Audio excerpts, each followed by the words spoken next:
Evet. Şelaleye yaklaştık.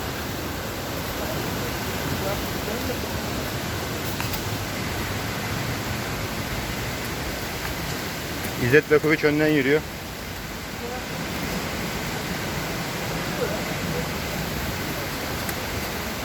Dönüp poz verin bana.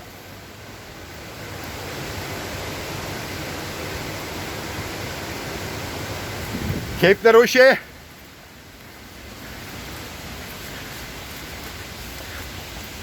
Saat kaç bekle? Akşam oldu. Var mı telefon? Kaç?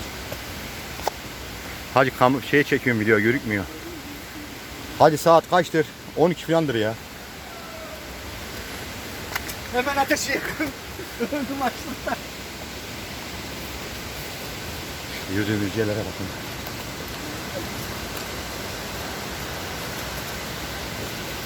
Burada donarız lan. Güneş görmüyor. Ya niye böyle atlattığını yapıyorsun?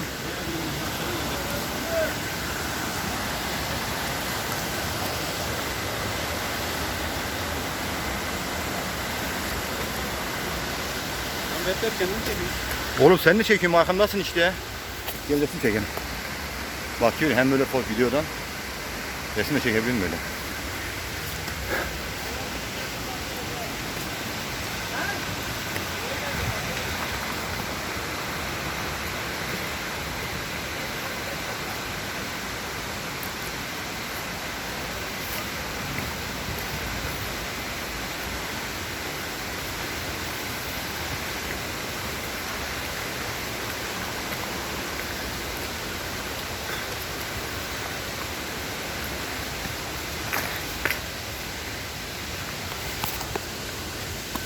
Görüyorsunuz.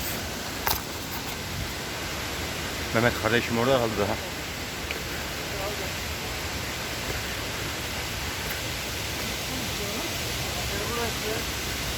Evet bakın. Şu gördüğünüz bitkiye millet para verip bahçesine ekiyor. Ve burada zibil gibi.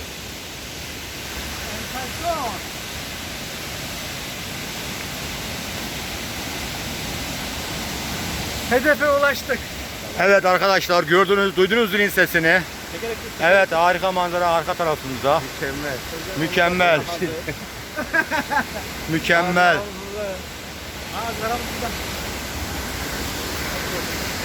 Şişler nerede? Bahane burada mı yapacağız mangalı? Başka yer yok mu? Orada.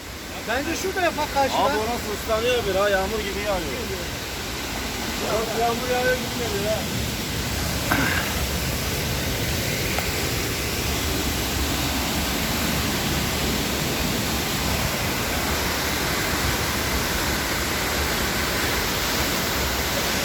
Görüyorsunuz. Abi suya giriyor. Yukarı çıkılabilir mi acaba? Çıkılamaz. Abi onun için dağcılar hepimiz dışarıdan ayarlayıp çıkarıyorlarmış ya. Yani böyle görüntüye bakmayın ha. Rahat nereden baksa 30 metre var bunun yüksekliği.